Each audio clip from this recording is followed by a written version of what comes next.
साल 2000 में रामचंद्र छत्रपति ने वकालत छोड़कर पूरा सच नाम से अखबार शुरू किया, जिसमें उन्होंने साध्वियों के साथ हुए दुष्कर्म की खबर को प्रकाशित किया।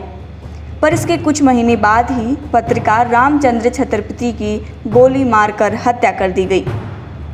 ये वही अखबार है जिसमें साध्वी द्वारा लिखी गई चिट्ठी को पत्रकार रामचंद्र छत्रपति ने छापा था।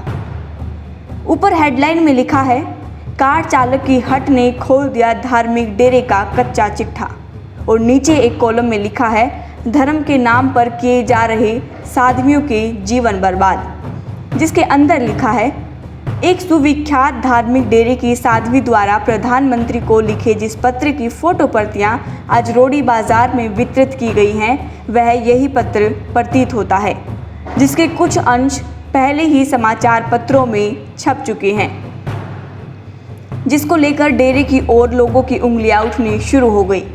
साध्वी के शिकायत पत्र में डेरे के साधुओं और महाराज को आरोपित करते हुए धर्म के नाम पर उनके युवतियों के यौन शोषण की बात लिखी गई थी।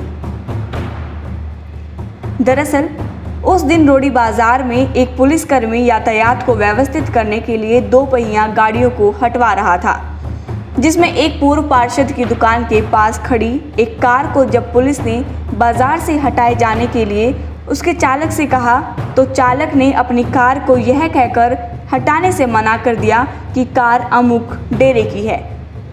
इस पर पुलिस अधिकारियों ने कहा कि चाहे किसी की भी हो गाड़ी, उसे सड़क पर खड़ा करना मना है।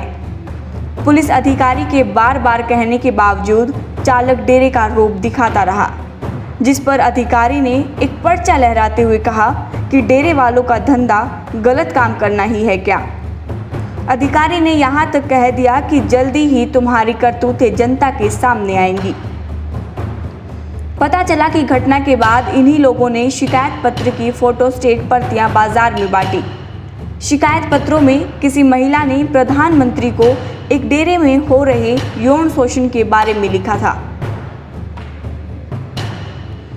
इसके बाद से डेरे के सभी राज्यों से सिलसिलेवार पर्दा उठना शुरू हो गया, जिसका अंजाम आज सबके सामने है।